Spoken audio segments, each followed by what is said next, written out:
Greetings from South Korea. I am Arirang News AI anchor. Here is the news-making headlines today.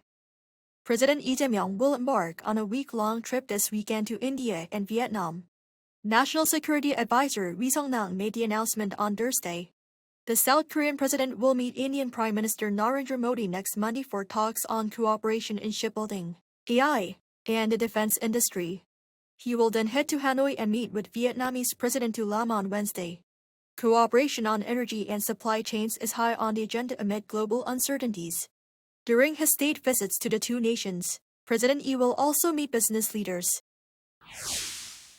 Meanwhile, earlier today, President Lee Jae-myung attended a memorial service to mark the 12th anniversary of the Sewol ferry disaster, becoming the first sitting South Korean president to participate in the annual event.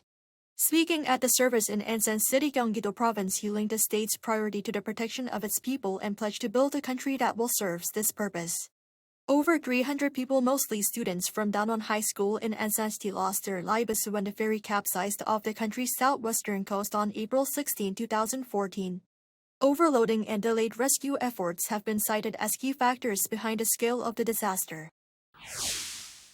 At a White House briefing on Wednesday local time, Press Secretary Caroline Leavitt said any future talks would likely be held in Pakistan, calling it the only mediator, while saying nothing's official yet. The White House also denied reports that it has requested a ceasefire extension with Iran. Meanwhile, Pakistani officials said they have maintained open channels of communication between the U.S. and Iran, as a fragile truce between the two sides nears expiration. Separately, Donald Trump also said leaders of Israel and Lebanon are expected to speak on Thursday for the first time in 34 years. Lebanese officials told the BBC they were unaware of such talks, while Israeli officials said that Prime Minister Benjamin Netanyahu will speak to the Lebanese president. Foreign arrivals to Korea hit an all-time high of 4.76 million in the first quarter of 2026, fueled by the global popularity of K-culture. According to the Culture Ministry on Thursday, the figure marks a 23% increase compared to the same period last year.